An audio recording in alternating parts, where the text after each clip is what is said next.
This is your foundation. How to successfully grow your wedding business. Weddings Made Simple.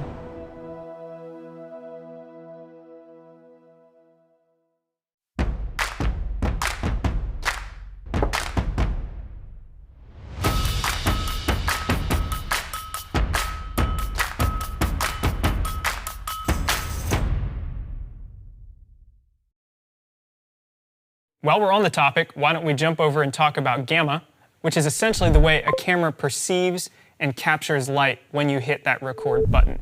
This is best understood in terms of if you want to shoot in log versus if you want to shoot in linear. So let's talk really quick about linear. When you record in a linear gamma, your image is going to look generally pretty normal. So you'll see that if you record an image that has 25% brightness, it's going to output as 25% brightness. And if you double that, the light also doubles on your final image.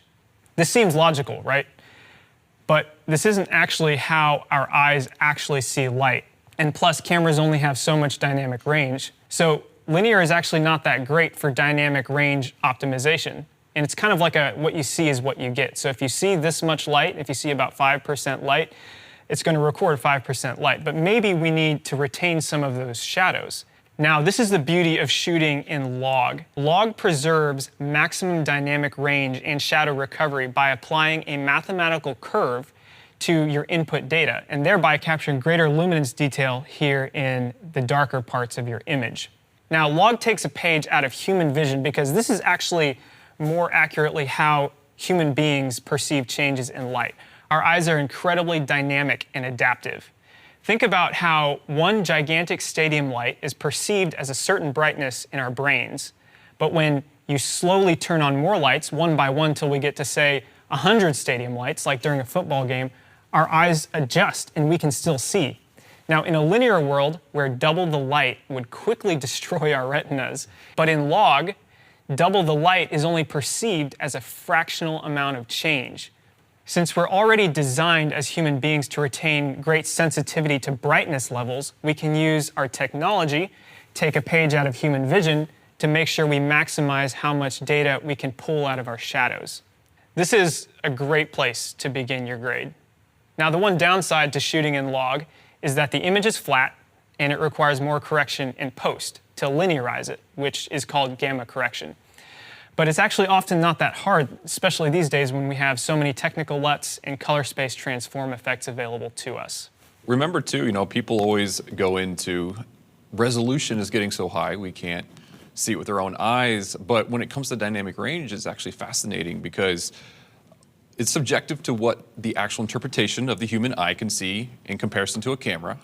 But right now they think it's somewhere around 24 and 30 versus, our camera's around 8 to 16. And even when you look centrally at a location, they've proven that it maybe goes down to 15 to 20 because our peripheral vision, of course, incorporates light differently versus when we center focus on something, our eyes adjust. So even at its lowest, it still is meeting the demands of the highest dynamic range in a video camera. So really, as we keep pushing the boundaries of what our dynamic range can be and how much data we can interpret through the different processes, we are still able to see it. And we would have the ability to further see it the more technologically advanced we get and the better dynamic range ability we have. So it matters. It matters is what we're trying to say. Let's take a look at a couple examples.